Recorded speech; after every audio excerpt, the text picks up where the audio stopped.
এসো এসো দেবুদা, অনেকদিন পর তুমি কিন্তু আমাকে অনু বলে ডাকলে। তারপর ভাগ্নি বিয়ের ঝামেলা মিটে গেছে? হ্যাঁ, আপাতত মিটে গেল। গতকাল তোমার মেয়ে শ্বশুর বাড়ি চলে গেছে। তোমারই আমি জীবনেও শোধ করতে পারবো না দেবুদা। মেয়েটাকে শুধু আমি পেটেই তুলেছিলাম, মায়ের মাধ্যমে আমি কিছুই করতে পারিনি। এমনকি ওকে আশীর্বাদ করার অধিকারটুকু আমি হারিয়েছি। কেমন ভাগ্য নিয়ে আমি পৃথিবীতে জন্মেছিলাম। হ্যাঁ, থাক অনু, এসব কথা বলে কি লাভ? লাভ কিছুই নেই দেবীরা। তবু মাঝে মাঝে আমি ভাবি এসব কথা আমি চিন্তা করবো না, তোমার অন্তরের অন্তঃস্থল থেকে বেরিয়ে আসে বুক ফাটার কান্না। কেঁদো না অনু, কেঁদো না। দেবীরা, আমার নারীত্ব, আমার মাতৃত্ব আকার করে কাঁদে। দুটো সন্তানকে পেটে ধরেও আমি মা ডাক শুনতে পারিনি। আবার তুমি কাঁদছো অনু? তুমি যদি না থাকতে তাহলে ওই মেয়েকে কেউ বিয়ে করতো না। হয়তো হয়তো আমার মতো কোনো মাতাল চরিত্রহীনের হাতে পড়ে আমারই মতো জীবনটাও ব্যর্থ হয়ে যেত। আমি বড় ক্লান্ত অনু। এই কদিন পরশুর ধকল গেছে আমার শরীরের উপর দিয়ে। তাছাড়া বয়স তো হলো। ভাগ্নের বিয়ে তো দিলে, এবার নিজে কবে বিয়ে করছো? বিয়ে? এই বয়সে বিয়ে? তুমি কি বলছো অনু? 50 কুইস্টুই করছে। এই বয়সে বিয়ে কথা চিন্তা করার পাপ। আরে শুধু পাপই নয়, এটা যে বড় একটা সামাজিক অপরাধ। বাধাটা অবশ্য ঠিক বয়সের নয়। কোথায় তোমার বাধা আমি জানি। জানো? হ্যাঁ, বলো বলো, কোথায় বাধা? আমি। তুমি আজ আমাকে বলতে পারোনি দেবীদা, কিন্তু কেন? আমি তো তোমাকে বলেছি আমার দেহটা অসুচি হয়ে গেছে। অপবিত্র ফুলে দেবতার অর্থ সাজানো যায় না। তবে কেন কথাটা বুঝতে চাইছো না বলো দেখি? তোমার যুক্তির সঙ্গে আমি একমত নই অনু। ভুল কোনোদিন অপবিত্র হয় না। ভুল? এটা আমার ভুল? ভুল নয়, ওটা তোমার মনের কুসংস্কার। বর্বর পশুর হাতে তোমার নারীর ধর্ম লাঞ্ছিত হয়েছে, তাতে তোমার মন ছায় দেয়নি। তুমি যদি স্বেচ্ছায় ওটাকে ছিনিমিনি খেলতে, আমি তোমাকে ঘৃণাই করতাম। ও, তুমি কেন বুঝতে পারছো না? পারছি অনু। কোথায় তোমার দ্বিধা? তাও আমি জানি। প্রথম দ্বিধা, সমাজ আমাকে ঘৃণা করবে। দ্বিতীয় কথা, তোমার ছেলে মেয়ে বড় হয়েছে, আমার আমার কোনো তাড়া নেই। যদি কোনোদিন মনের স্পর্শ পাও, আমাকে তুমি জানাবে। নানটুর কোনো খবর পেয়েছো? তোমার ছেলের খোঁজে আমি বস্তিতে গিয়েছিলাম। প্রতিবেশীরা বলল বছর 2 আগে তোমার স্বামীকে পুলিশে ধরে নিয়ে গেছে। নানটু তখন কলেজে পড়তো। সেই থেকে ছেলের কোনো খোঁজ নেই। হয়তো বাপের পর্দা সরকুন্ডা। আমার নানটু, আমার নানটু। কঠোর বাস্তবতাকে অস্বীকার করে লাভ নেই অনু। বাপের বিষাক্ত রক্তধারা ছেলের দেহে সংক্রমিত হবে, এতে আশ্চর্য হবার কি আছে? আসলে আসলে রক্তের দাবিকে অস্বীকার করা যায় না। মাতালের ছেলে মাতালি হবে, ভাদ্রলোক হবে না। তুই কাঁদছিস অনুরাধা? একদিন তুই মা হয়েছিলি। 3 বছরের নাতু পেটে ছিল নন্দিনী। হঠাৎ ঝড় উঠলো, ভেঙে গেল তোর দাসের ঘর। চাপা পড়ে গেল মায়া, মমতা, স্নেহ, ভালোবাসা। অনুরাধার নতুন নাম নিল বিজলি। কে তুমি? হয় তারপর একটা চাকরি দেখে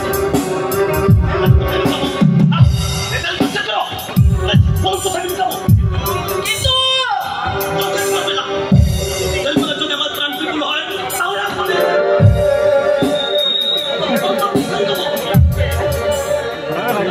ওই দরজাতে চলে যাও, এছাড়া আমার রান্না করা আছে, ওখানে গিয়ে চুপটি করে বসে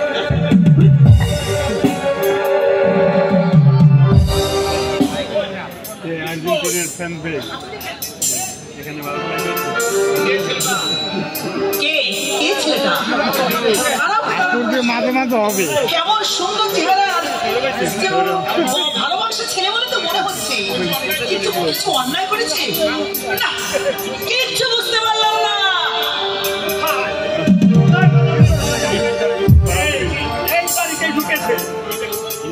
এই চাই আপনার মার্চনা করবেন, একটু আগে এক গোটা পকেট মার আপনার বাড়িতে এসে ঢুকেছে। বাড়িতে আমি এরকম স্যার, আমি হচ্ছি ঘেরাতলা থানার ওসি। নেশা টেশা করে এসেছেন না? ঘেরাতলা থানার ওসি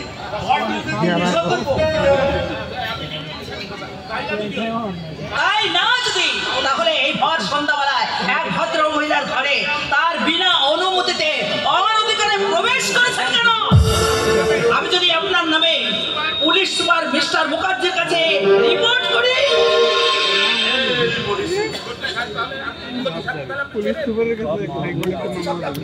খুব ভালোভাবেই চিনি ওদের পুলিশ লাইনে, সে জাহান নাটকে আমি জাহানারা করেছি।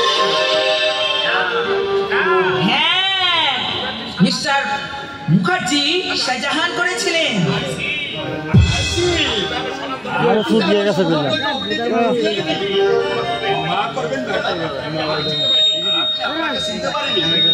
সত্যি সত্যি অভিনয় করে অর্জন করে দিয়েছেন। শুধু আপনারই না। নমস্কার।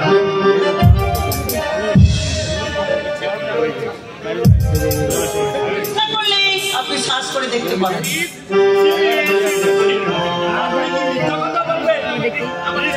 আমার দেখতে ভুল হয়েছে।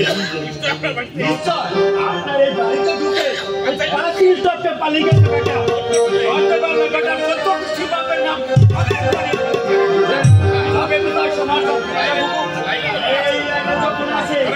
নাম দিন আমার হাতে টাকা আসি দিদি।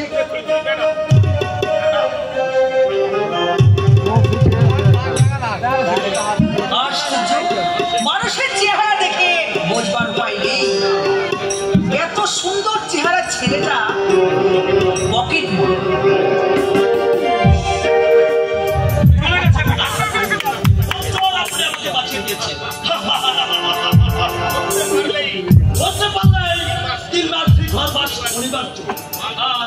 মার্গরত ছিল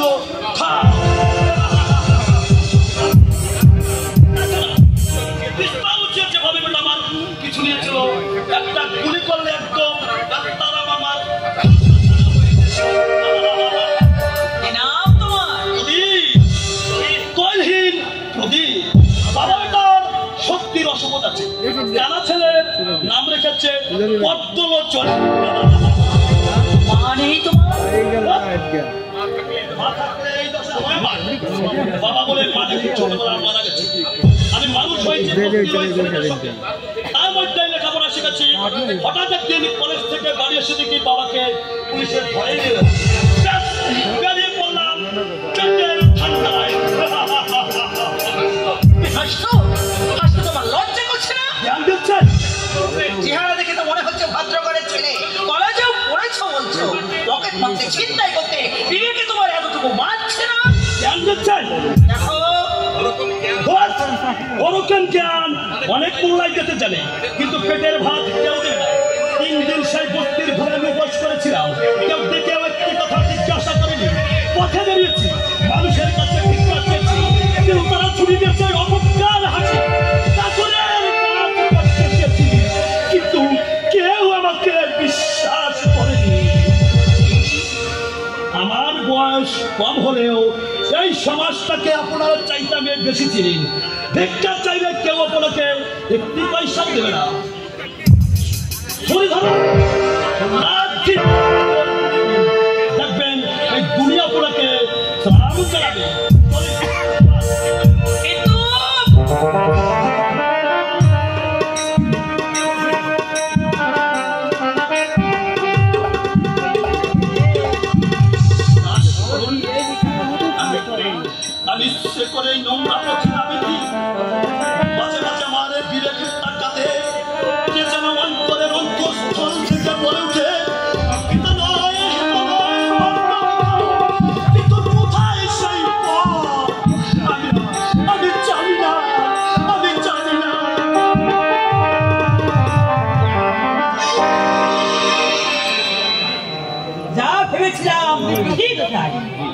মানে ছেলেটা, কিন্তু ওর মুখটা যেন আমার খুবই পরিচিত বলে মনে হচ্ছে।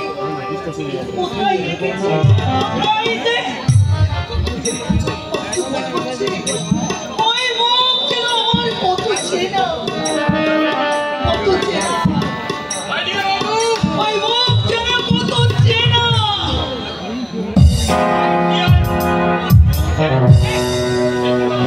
সে কি বাবা, তুমি আমাকে চিনতেই পারলে না?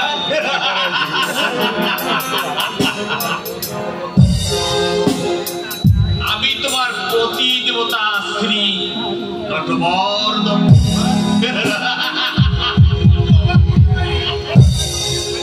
তুমি যে আমাকে অবাক করলে মাই। আমার নাম বিজলি, অনুরাধাকে আমি চিনি না।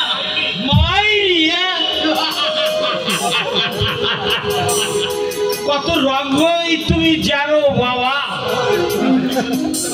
কখনো তুমি ভারতেশ্বরী সুলতানা রাজিয়া, কখনো তুমি সম্রাট জাহানারা, কখনো মীরাবাই, কখনো বিজলি, মানে আসমানের তারা।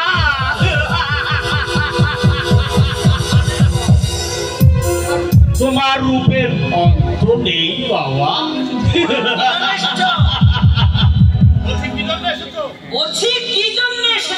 বলছি বাবা, বলছি ভীষণ খিদে লেগেছে ভাই। সন্দেশ থাকলে কিছু দাও। নেই, আর থাকলেও দিতাম না। কি বলছো ভাই? মেজাজটা সারা একেবারে খাট্টা হয়ে যাচ্ছে। 3 বছর আমি জেল থেকে বেরোলাম, ভাবলাম প্রিয়জনের সান্নিধ্যে গিয়ে মনটা একটু চাঙ্গা করে দেব। আমি তোমার প্রিয়জন নই। আজ দাও, বাট একদিন তো ছিলে, একদিন তোমার হাতে হাত রেখে বলেছিলাম, যদি অং হৃদয় তব, যদি অং হৃদয় তব। সেটা আমার দুর্ভাগ্য। মাইরি অনুরাধা, তুমি সারা এমন সব চেটান কথা বলো, মেজাজটা সারা একেবারে খাট্টা হয়ে যাচ্ছে। সারা দিনটা আর সইতে আরাম করে বসা যাক। না, বসবে না, ওখানে তুমি বসবে না। তোমার এই দাবি আসরটা বুঝি অপবিত্র হয়ে যাবে? সতী সাবিত্রী, সেটাই চলে না গেলে আমি কিন্তু পুলিশকে খবর দিতে বাধ্য হব। তুমি সারা একদম বেরসিক কেন বাইরে? একদম সারা আমাকে পাত্তাই দিতে চাইছো না। এত করে খোসামত করলাম, মেয়েটাকে কার কাছে রেখেছো? একবার ঠিকানাটা আমাকে দাও, আমি গিয়ে একবার দেখে আসি। হাজার হোক, আমি তো তার জন্মদাতা পিতা। তুমি যাবে কিনা আমি জানতে চাই। অনেক তুমি জানিয়েছো আমাকে, আমি আর সহ্য করতে পারছি না। কি যে বড় বাইন, জেল থেকে বেরিয়েছি, হাতে সারা একটা পা নেই। 3 বছর আমি খুব শান্তিতে ছিলাম, তোমার অত্যাচার সহ্য করতে হয়নি। নাটকের বাবার নাম করে প্রতি মাসে তুমি আমার কাছ থেকে 200 কোটি টাকা নিয়ে গেছো। কি আশ্চর্য! এটাকে তো আমি কলেজে ভর্তি করে দিয়েছিলাম, আজ বস্তিতে গিয়ে শুনি পালিয়েছে হারামজাদা। আমি না হয় জেলে গেছি, তুই এই 3টি বছর কোন রকম চালিয়ে যেতে পারলি না। কত দিতে হবে? আবার বলছি মানে 1000 তিনেক দাও। অত টাকা নেই আমার কাছে, অল্প কিছু আছে, নিয়ে চলে যাও। এর পরেও যদি তুমি এখানে আমাকে বিরক্ত করতে আসো, তাহলে পুলিশে খবর দিতে আমি বাধ্য হব। একটা কথা মনে রেখো, আমার ধৈর্য কিন্তু সীমাহীন নয়।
জামাইয়ের পায় বেশ আরামসে চলা যাবে। আমি ঠিক খুঁজে বের করব, ঠিক খুঁজে বের করব, তারপরে জামাই শাশুড়ির পয়সায় বেশ আরামসে চলা যাবে, আরামসে চলা যাবে।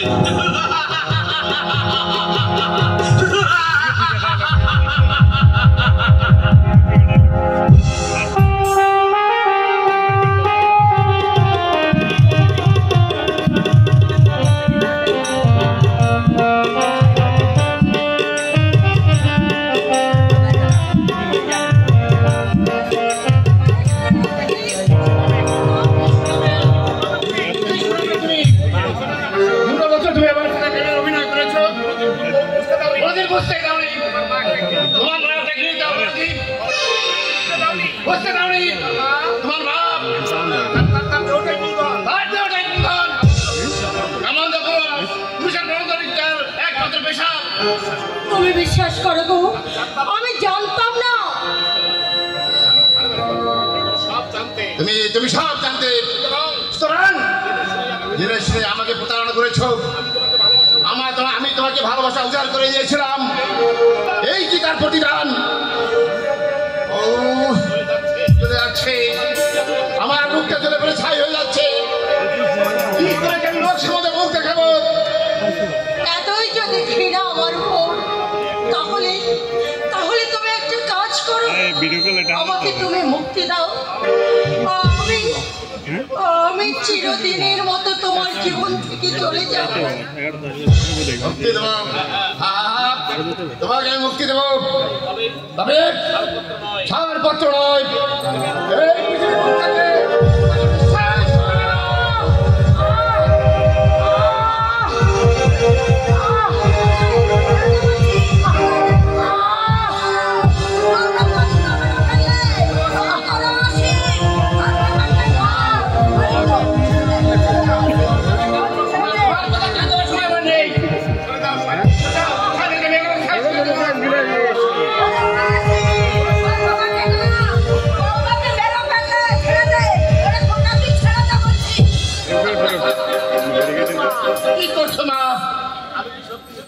আমি কি সত্যি সত্যি তোকে মেরে ফেলছি?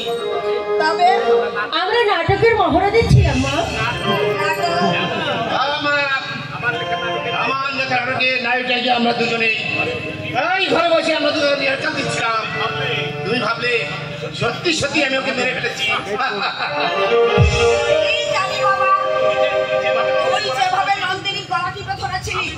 আমি ভাবলাম দিনে দুটি বউটাকে শেষ করে মাত্র মাস দিনে খারাপ বিয়ে হয়েছে। আমার অ্যাকশনটা তাহলে খুব ভালো হয়েছে, তাই না মা? তবে তুমি যেখানে এসে আমাকে বাধা দিলে সেখানে আসবে কি জানো? আমার সে পুরো চাকর তারপরও আমাকে বাড়ি থেকে চলে যেতে বলবে, আর আমি তখন একটা গান গাইবো। এটা কিন্তু ঠিক হিন্দি সিনেমার মতো হয়েছে, মোটেই বাস্তব হয়নি। কৈফিয়তে তুমি আমাকে সন্তুষ্ট করতে পারবে না। নাটক হচ্ছে জীবনের দর্পণ। ধরো তুমি যদি আমাকে বাড়ি থেকে বেরিয়ে যেতে বলো, তাহলে আমি কি তখন গান গাইবো? আরে বাবা, আমি তো পেশাদার নাট্যকার নই। এটা আমার প্রথম লেখা, নতুন একটু হতেই পারে। নন্দিনী, আচ্ছা তুমি বলো একটা আমাকে একটা গান শুনে দাও। এখন কি মুড আসবে? আরে আসবে আসবে, তুমি চেষ্টা করে ঠিকই মুড এসে যাবে। কিন্তু অনেক সাংসদ অনেক কাজ করেছে। খোকা যখন বলছে তখন গাও বৌমা। গাইছি।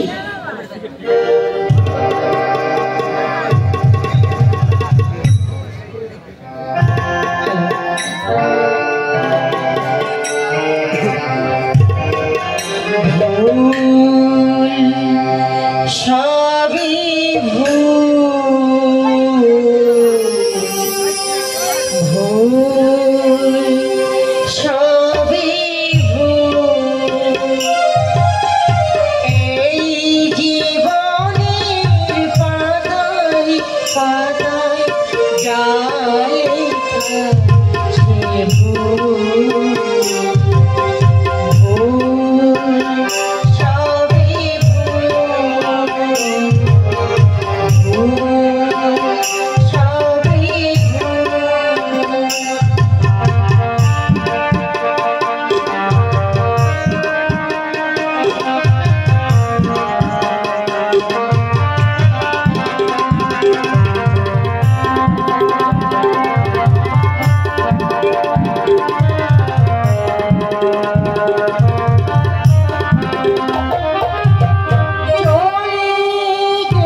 লাগলো বাপ?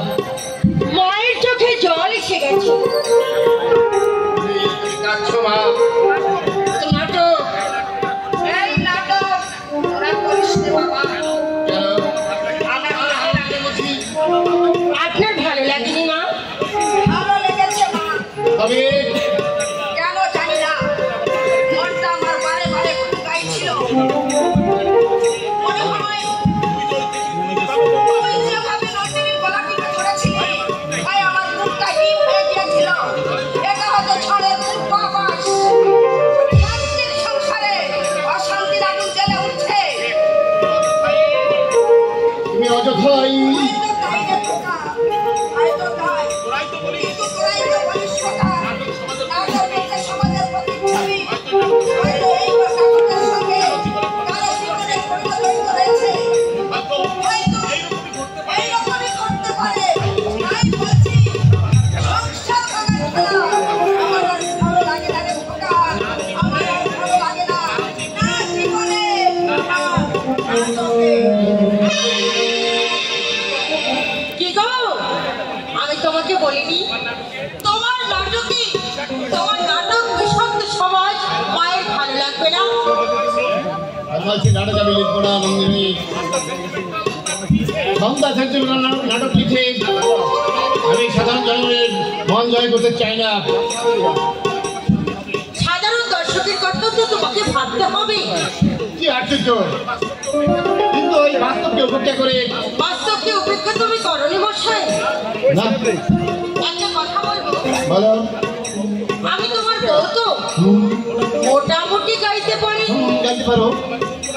আমার গোনাপোনা পাবলিককে দেখাবার জন্য নাট্যকার মশাই বিদায়ের দৃশ্যে ওই গানখানা ঢুকিয়ে চূড়ান্ত অবাস্তবতা দেখিয়েছে। তোমার ওই দুর্বল কণ্ঠের প্রতিবাদী সে কথা বলে দিচ্ছি, ওটা তোমার বউয়ের গানের পাবলিসিটি। নাট্যকারের কলমখানে বউয়ের দিকেই তাকিয়েছিল।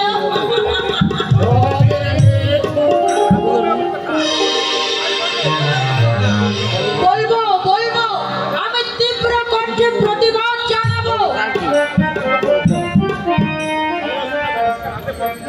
তাহলে ছাত্রছাত্রীরা পুরস্কার আমি তোমাকে হাজার আহা কি করছো?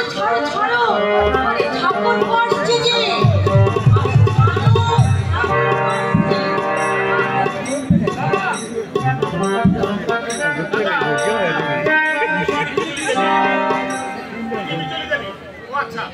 আচ্ছা নমস্কার। নমস্কার।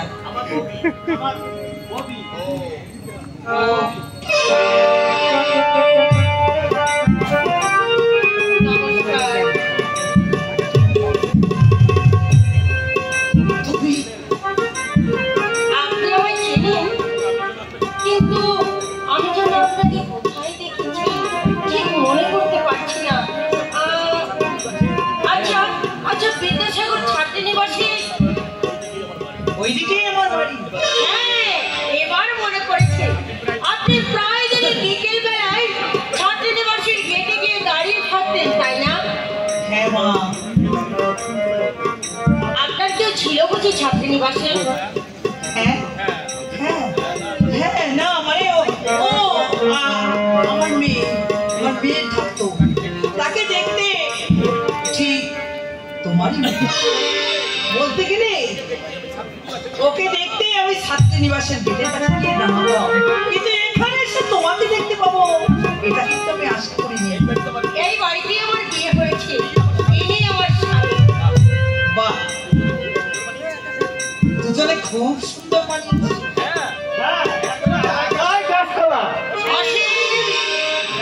ইয়ারকে বেরো না, আমরা তোমার গুরুজন। দাদা আমার চেয়ে 2 বছর বড়। Only 2 years। আর তুমি তো আমার হাঁটুর বয়সী। সেদিন নাক দিয়ে তোমার শিখতে যাচ্ছে দেখেছি।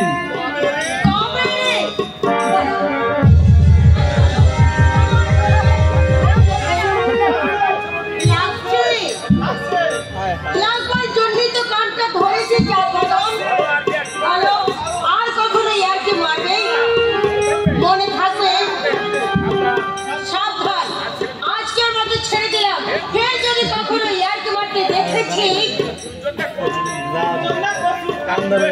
হাঁটুর বসিয়ে বন্ধ করতে হবে। ঠিক আছে, এই কান দরবার শব্দ যদি আমি না বলছি তাহলে আমার নাম অশ্বিনী নয়। কি করবে? ঘুমাবে না, আচ্ছা করে মুখে চুন কালি রেখে দেবো।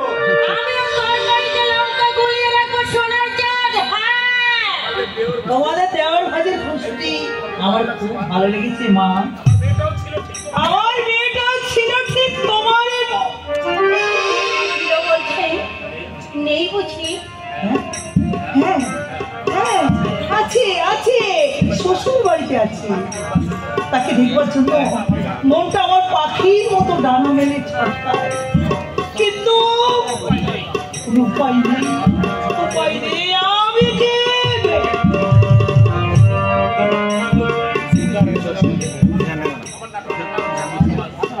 আমার নাটকটার নাম বিষাক্ত সমাজ। স্বামী পরিত্যাগ, এক নারীর জীবন্ত কাহিনী। স্বামী মদ্যপ জুয়ারি, তার চোখের সামনে একদিন ধর্ষিত হলো সেই ঘটনার। আপনি যেটা ভাবছেন বাস্তব সেটা তা নয়। চরিত্রটি খুব ভালো। আমি যদি তার স্ত্রীকে বারবার পশুর হাত থেকে রক্ষা করতে না পারে, সে দোষ তো সেই মেয়েটি নয়, সমাজের। এই সমাজ ব্যবস্থা সেটার একটা অন্ধকার দিক। আমার এই বিষাক্ত সমাজে আমি তুলে ধরার চেষ্টা করেছি। আমি আপনার মেয়ের চরিত্রে অভিনয় করছি। অবশ্য নাটকের নায়িকা আপনি, আমরা দুজন রোমান্টিক নায়িকা। আমি কিন্তু আপনাকে মা বলেই ডাকবো। আপনার কোনো আপত্তি নেই তো? না মা, না, আপত্তি কিসে? আমি নিহাতে তোর ভাবিনি। বাইরের চৌরস থেকে মানুষ ভাবে আমি খুব সুখে আছি, কিন্তু বুকে যে শাস্ত্র ধারায় রক্ত ঝরছে তার খবর কেউ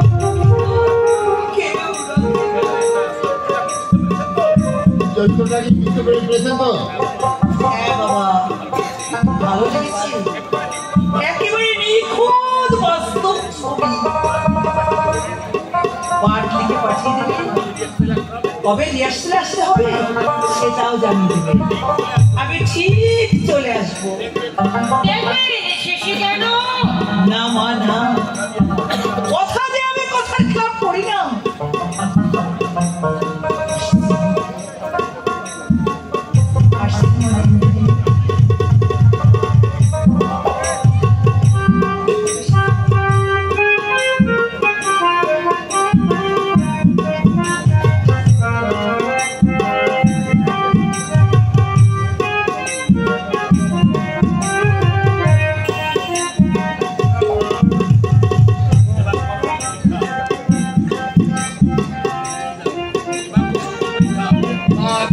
পরীক্ষা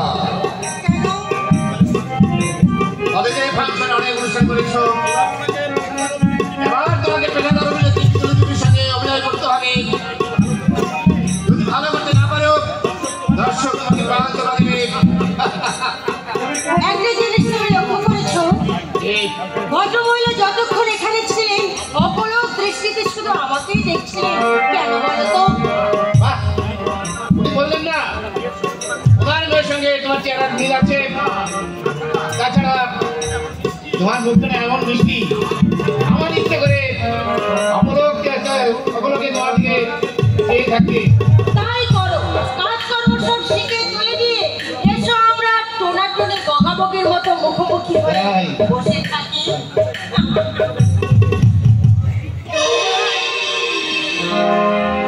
পরশে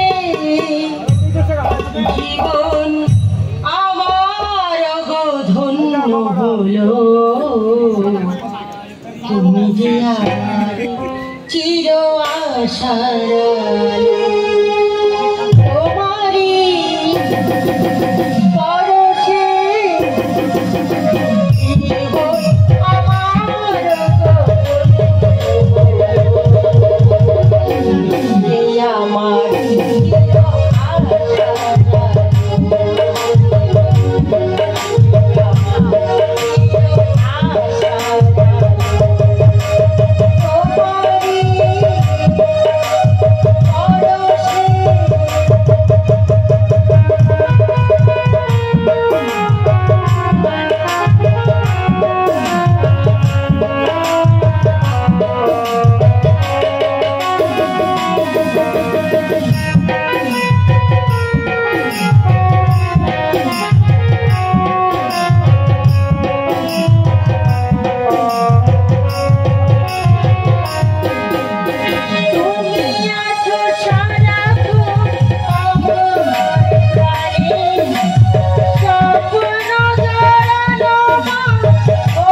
অঞ্জলি দেবী কেন ওর সবার চরিত্র ভালো নয়। আজকে সবাই করছে তুমি করবে না। তুমি সৎ বংশজাত উচ্চ শিক্ষিত ছাত্র সন্তান, সমাজে তোমার একটা আলাদা মর্যাদা আছে। আমি চাই না বাজারে একটা দেহ বিলাসিনী তোমার সঙ্গে অভিনয় করো। আপনি ভুল করছেন বাবা, উনি অভিনয় করে জীবিকা নির্বাহ করে। বিভিন্ন অফিস ক্লাবে বিভিন্ন অফিস ক্লাবে চলতে পারে, তাছাড়া আমার নাটকের বিষয়বস্তু আমি অসীমের মুখে সব থেকে শুনেছি। তুমি নাটক লেখরে তুমি সমাজে পাপ খেটেছ। নাটকটা তবু সহ্য করা যায়, কিন্তু ওই বাজে মেয়েটা আপনি কি তাকে ব্যক্তিগত ভাবে চেনেন? না মানে আমি শুনেছি ও নাকি ওই নিষিদ্ধ পল্লীতে ছিল। হয়তো নেই, ওর নাম বিজলি নয়, ওর নাম হচ্ছে অনুরাধা। এখন হয়তো সে পেশা ছেড়ে দিয়েছে। সে ব্যাপার আমাদের দরকার নেই, কারণ আমরা শুধু অভিনয়, কিন্তু শাস্ত্রে আছে অঙ্গার শত ধৈর্য ময়ঞ্চ মঞ্চতে ময়লার কয়লার কয়লা শত ধূপন সে কখনো পরিষ্কার হয় না। আপনার সাথে আমি একমতই বাবা। হয়তো উনি পারিবারিক কারণে অথবা দারিদ্রিক পেশার খাতির এই প্রতি আন্দোলনে বাধ্য হয়েছেন, তাই বলে এইটাই তার একমাত্র পরিচয় নয় বাবা। আমি বলছেন যুগের প্রয়োজনে আমাদের ব্যবস্থা নেওয়া পাল্টাতে হবে। আরো কেউ করতে পারে, তাই বলে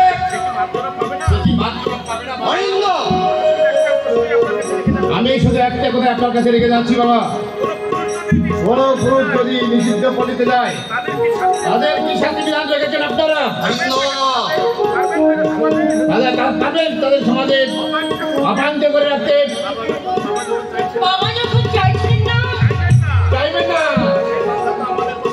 ওরা সেই মান্যতার আমলে নীতি আটকে থাকবেন, ভবিষ্যতে এবং মর্যাদা দেবে না। হয়তো মহিলার স্বামী ছিল, সন্তান ছিল, সংসারও ছিল, পুরো পর পুরুষ এই তার সুযোগ দিয়ে তোমার স্পর্ধার স্বাধীনতা ছাড়িয়ে যাচ্ছে। আমাকে মার্জনা করবেন বাবা, আমার উপলব্ধির কথা আমি আপনাকে জানিয়ে দিয়ে গেলাম। বিবেকের প্রশ্ন তুলেছেন বলে এতগুলো কথা বলতে আমি বাধ্য হলাম। যে অপরাধ একজন নারীকে আপনার স্বামী কাঠগড়া দাঁড় করেছেন, সেই একই অপরাধে কেন একজন পুরুষ শাস্তি পাবে না? সেটা আজ আমার বুদ্ধির অগম্য বাবা।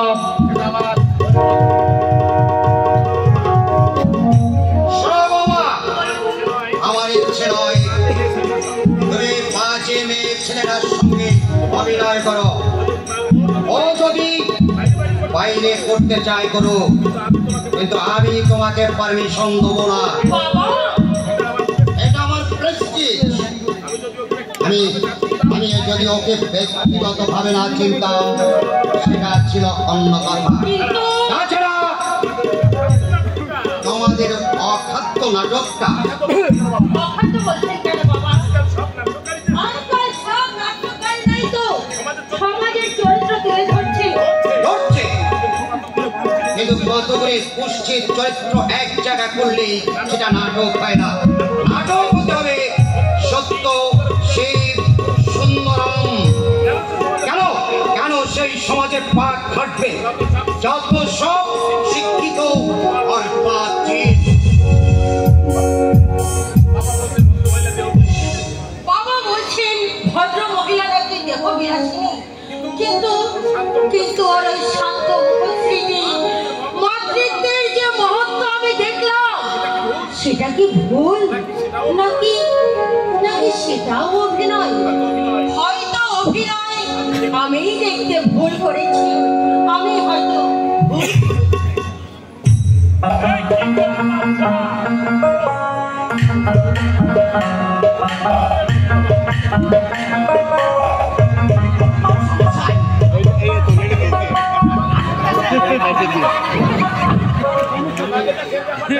আমার দেশে ব্যাপারটাই আলাদা। আপনি কত বড় দেখছেন? 100-400 গ্রাম হবে। 500 গ্রামের কইনা আমি হাওয়ার মধ্যে করছি হাওয়ায়। হাওয়ার মধ্যে কইনা? এটা আজগুবি কথা। আজগুবি না। বনেন না হইলে। আমার বাড়ি গেছে। আমি আইব না। আজকে তো ডাইবে খাইয়া। তোমার মামা বাড়ি নাই। আমি কইলাম তুমি বাস চড়াই দাও, আমি আইতেছি। কই যাই বাইর হয়ে বললাম শুধু হাতে? হ্যাঁ, খালি হাতে। তবে সদর একটা ক্যান্সার ছিল, সেই যে কাঁধে ফেলাইয়া তার মাঠের দিকে চলে গেলাম।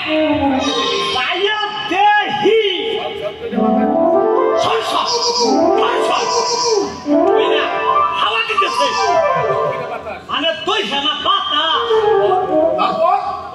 দক্ষিণ দিক মুখ করে খাওয়াইয়া দেখি কইবা হাওয়ায় কান থেকে কানছে কান মাথার উপর 2 হাত দিয়া মেলে ধরলাম। এক তুই বাপের দেয় কি বাইসা এক কামসা কইবা বাতা সেরমতে কইবা গাজা খাতা কে চলে নাজাও খাই নাই বাইসা বলেন এই কামসারে ভালো কইরা পাইন্দা মাথায় কইবা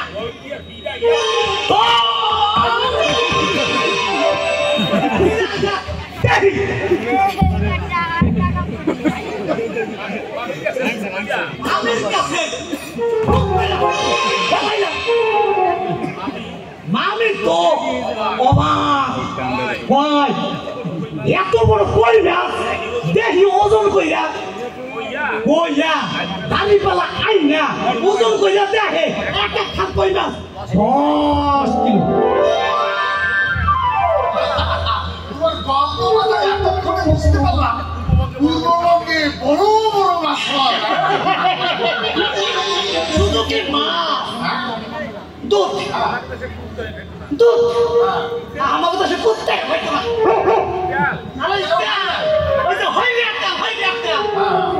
আমরা গায়ে অবাকতাম মানুষ করতাম আর ডাবের জল দিয়া এই যে খারাপ পাও দিছি বৈশা আজ একটা ডাব চোখেও দেখি না। সমস্যা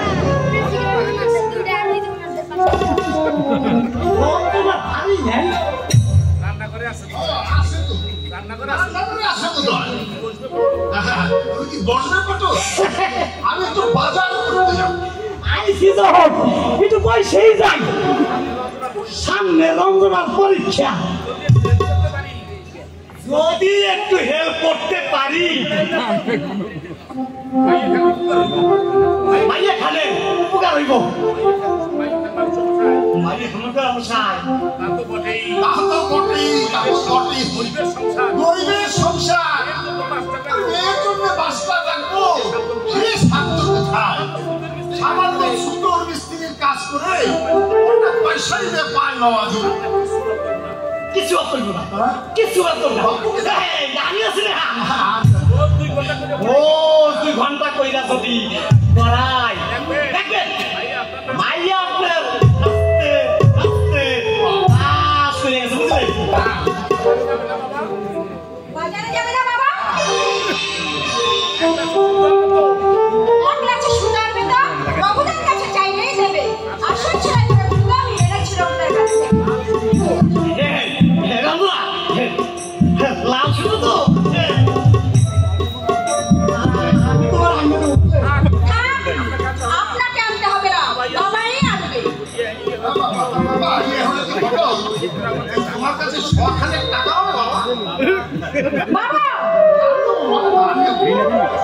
পটল অবশ্য আমার কাছে আরো কিছু পাবে। তাছাড়া ও তো আমার নিজের ছেলেরই বাবা, যদি খুশি শোধ করে দেবো। কি বলো বাবা পটল? ঠিক আছে হ্যাঁ ঠিক আছে।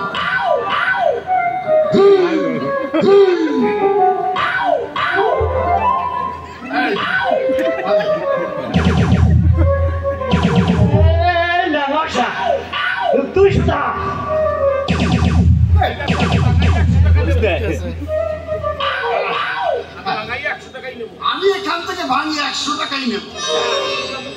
তবে তুই ততক্ষণে পটলের কাছে আমি বাজারটা সেরে আসি। যা দিনকাল করেছে 100 টাকা তো দূরের কথা, এই 200 টাকার ধরে বলবে না।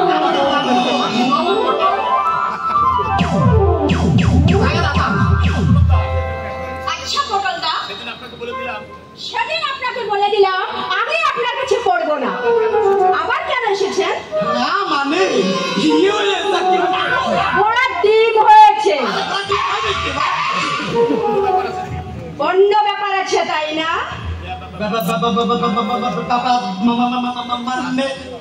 আমি বলবো পটলদা?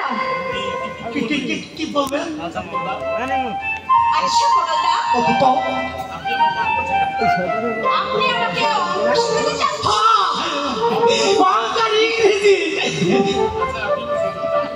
আচ্ছা, আপনি আমার ছোট্ট একটা অঙ্ক বসে দিন তো।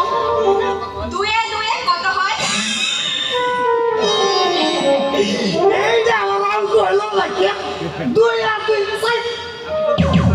আমি যদি বলি 22,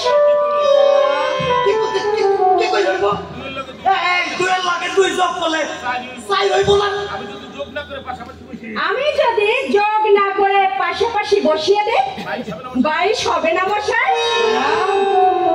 অঙ্কের আপনি কিছুই জানেন না। আসল কথা হলো আপনি আমাকে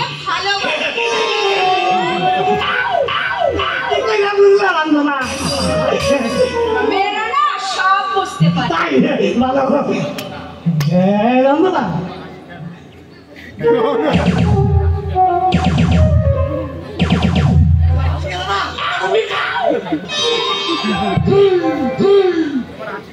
তোমার হাসি গেলা খুব পিড়া।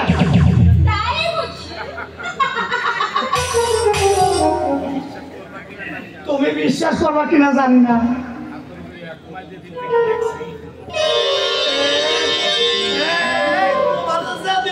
দেখছি রাত্রে আমি ঘুমাইতে পারি না, বুকটা আমার উড়ু করে ধরাস ধরাস করে যন্ত্রণা। আমার বুকটা একটু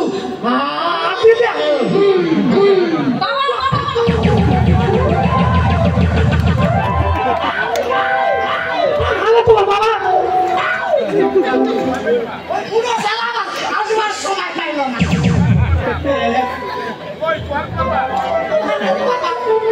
বাবা আসেনি, শুনুন আপনাকে না ধরেছে, শিগগিরই একটা বিয়ে করে ফেলুন, নইলে মাথায় চাপ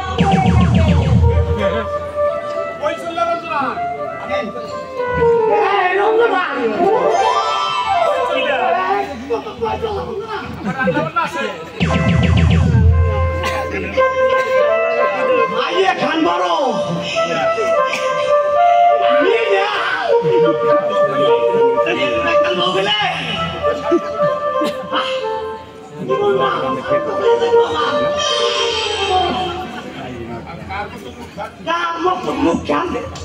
সুচিত্রী আছেন না, অত হইব না, সন্ধ্যা নাই হেমা মাইলানি না, অত সুন্দর হইব না, তবে মুখ কেনা ভালো ওর সামনে যাইয়া একখানা এই ব্যাংসন জিয়ারে যদি ধরাইতে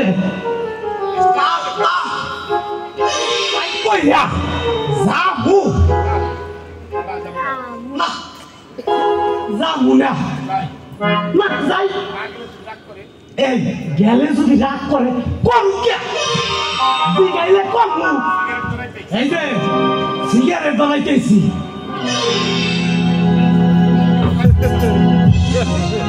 এটা কোথায় যাচ্ছ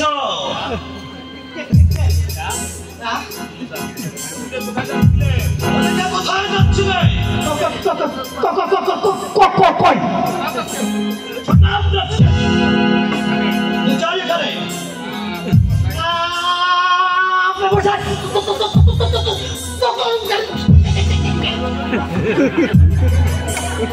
রজনী বাবু আমার বন্ধু তার লগে দেখা করতে আইছি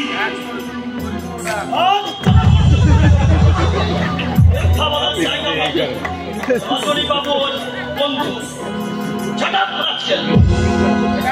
Get out! Get out, Rascal! নইলে তোমাকে খুশি তবু দাঁড়িয়ে আছিস তুমি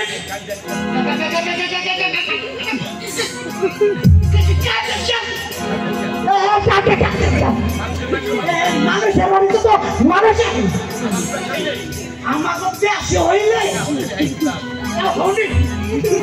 দেখাইতে না ডাকতে পাচ্ছ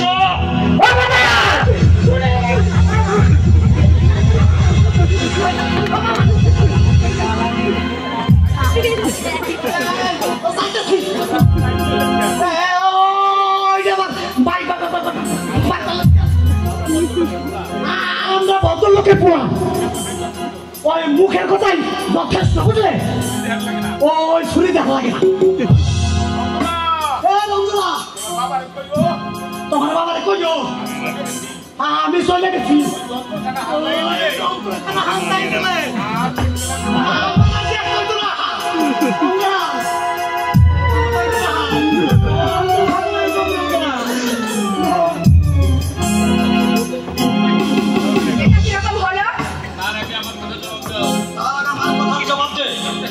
লোকটা কি জন্য আসে তোদের বাড়িতে আমাকে পড়াতে কে আছো কে তুই না তোর বাপ ইতরের মতো কথা বলো না আমার মাথায় কিন্তু রক্ত উঠে যাচ্ছে রঞ্জনা ছোট মুখে বড় কথা একদম সহ্য করবো না আমি তোর বাবা নই যে যা খুশি করার পাল্টে যাবি আমার নাম প্রদীপ দত্ত মানুষ খুন করতে বাধা একটুও কাঁপে না তাহলে তাই করো না দাও না গলায় ছুরিটা বসিয়ে তুমিও মুক্তি পাবে আর আমিও মুক্তি পাবো অভাবের সংসারে দুটোটা খাইয়ে পুড়িয়ে বাঁচিয়ে রেখেছিলে বলে যা খুশি তাই করবে আমার মনটা বুঝি পাথর দিয়ে গড়া কোনো আঘাতে বুঝি দাগ লাগে না কিন্তু কেন কেন বলবে তুমি কেন কেন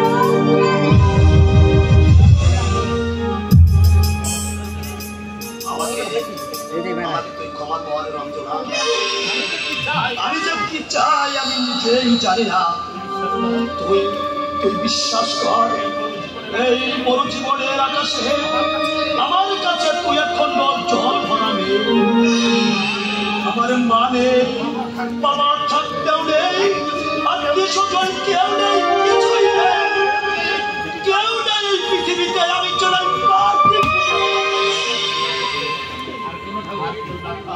আর কেউ না থাক আমি তো আছি প্রদীপদা